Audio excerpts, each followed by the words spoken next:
Bo, thanks for the time. Great to see you. Can you give us a little description as to just how this process has been to get to this point with the new deal?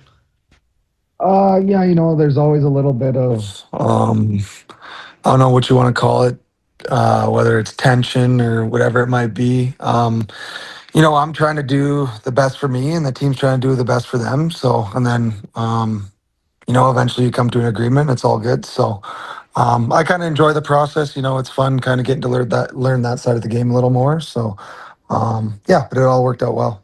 So, in full disclosure, I never had longer than a 2 year deal. Like my entry level deal was 3, but I went 2 years and 1 year and 2 years my whole career. So when people are, it's only 2 years, like I don't see any problem. And I think, like as a player, a lot of players want the 6, 7, 8 years, but I like the 2 year deal for you, for the team, to say, you know what?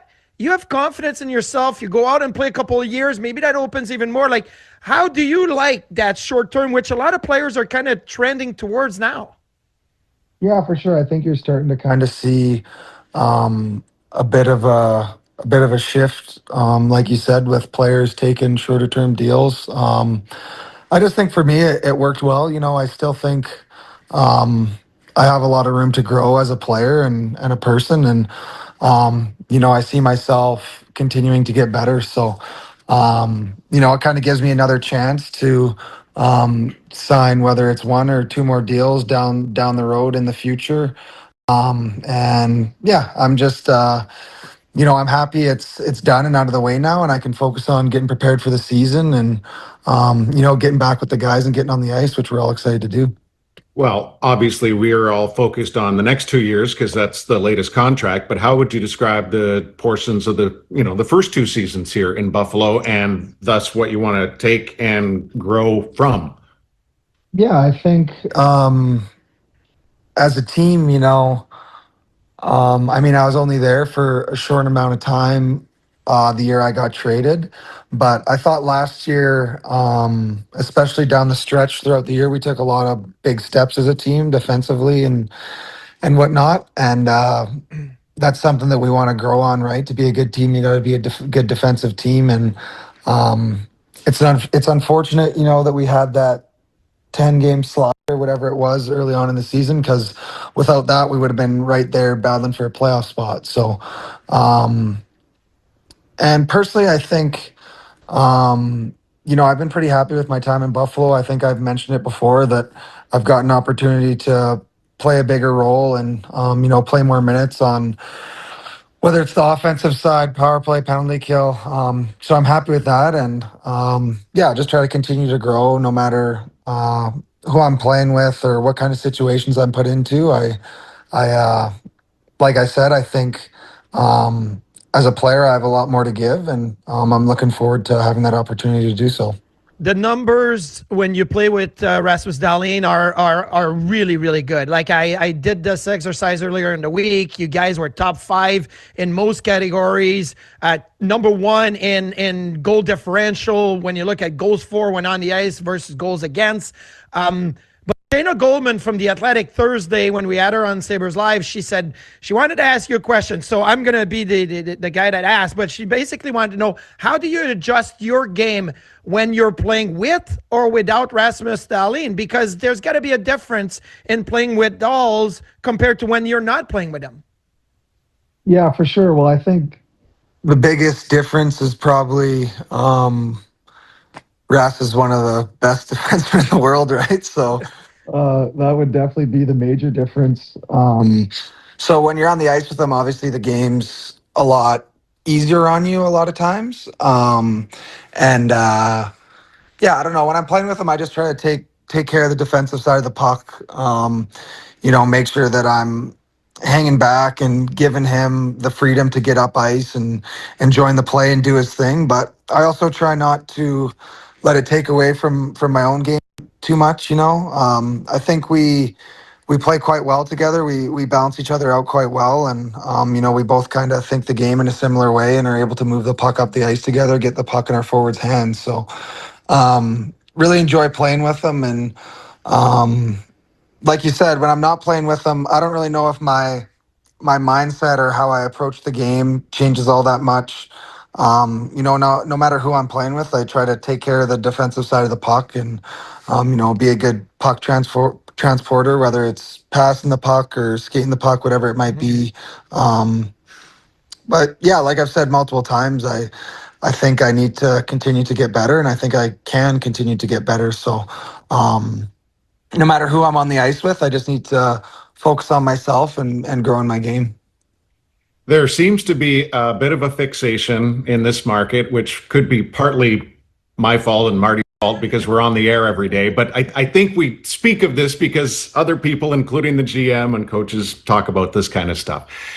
With the addition of Kesselring, a right shot defenseman, a lot of people are talking about just getting stability in the pairings, perhaps Power and Kesselring and you and Darlene. How much do you think about this? How much do you talk about the coaches in season? Have you talked about it at all with the organization, GM or coach, since you got your deal done? I don't know if I've talked directly about it.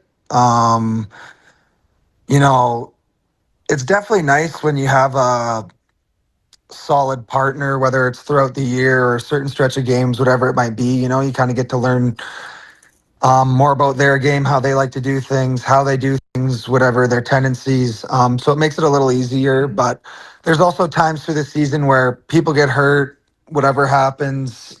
I'm not playing well, someone else is not playing well, things get shuffled around, right? So that's obviously going to happen. It's never totally going to be a stagnant thing. But I think with the addition of Kesselring there, that'll really help us out because, we were kind of missing a big right-handed shot, which has been well documented, I'm sure, over the last X amount of years. So I think we're all really excited for that, whether it's, I don't know, like you said, whether it's me playing with them, Owen playing with them, Rasmus playing with them, Sammy playing with them, whatever it might be. I think he's just going to be a big help. We've had a lot of lefty pairs over the years, and I think we've done a good job with it. But having a couple more right-handed shots mixed in definitely simplifies things for us and makes it a little more easy. So yeah, I think we're all really excited about that acquisition for sure. When I said I brought up the numbers that you and Dawes were one of the best pairs in the league, obviously Makar and Taze and Hughes and Aronik are like some of the pairs that are at the top. And you got to see Kel and Devon Taze in Colorado and what they do every game and how they handle themselves at the top pairs. What have you learned from that? And what are you hoping to continue to build on from some of the things that you saw those two do live game after game? For sure. Well, yeah, looking back now, I think I got to learn a lot from just watching those two. You have a guy like Cale Makar, very similar to Rasmus, and I hope to try to be a player of Taser's caliber, whether it's now or down the road. That's what I look to continue to build towards. So I think the biggest thing I noticed was obviously Cale kind of drives the play, but Taser also is a very, very competent, very, very good player that helps Cale out in different situations or whatever it might be. And, that's what I try to provide to Ras when I'm playing with him. I just try to be steady and, move the puck, get him the puck as much as I can. But also something I learned watching Taser play with Cale is, Taser's a really good player and he can still play. So it's not like he's got to move it every time he gets it over to Cale, whatever it might be. He's a good player and, I think of myself as a good player. So try to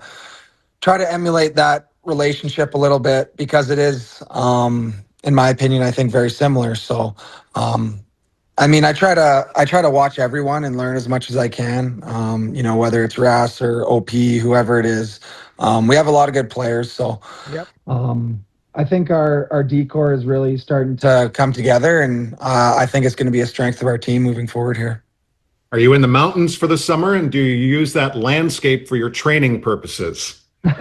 Yeah, I'm at home here just outside of Cranbrook, BC, in the southeast corner of British Columbia, Canada. So, yeah, I usually get out once or so a week, once every couple of weeks, do a good hike with my parents and my family and do that. And then I live on a lake here, so I'm always on the lake, whatever, swimming or whatever it might be. So yeah, I love being at home here, so it's a lot of fun. Any fishing?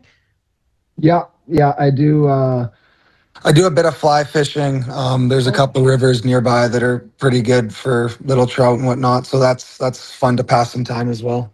So my dad's a big fisherman, and he caught his 2 trophies this summer. A 19.5-inch rainbow trout. His all-time was 18. So and then he just got a 25-inch northern pike, but he had to put it back because anything over 18 inches you can't keep, so he had to put it back. So any of those trophies for you this summer? Any big ones this summer?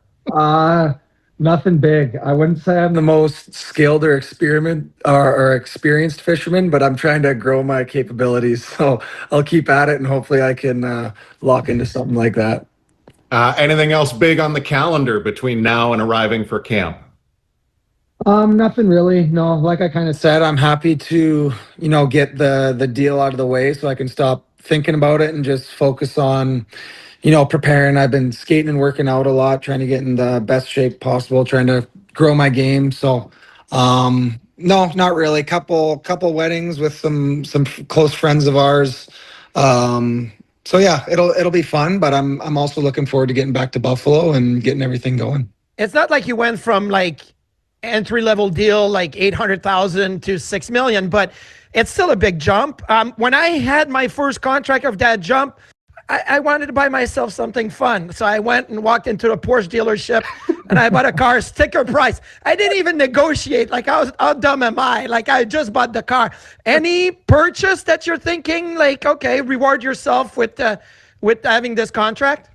No, I bought a place, the place I'm in right now, last year. That was a big purchase, so try to get that paid off before I get something else on the go. That's smart. Yeah, Very smart. I like it. Bo, thanks so much for the time. Enjoy the rest of summer. No, appreciate it, guys. Take care. I'll see you in a few months here.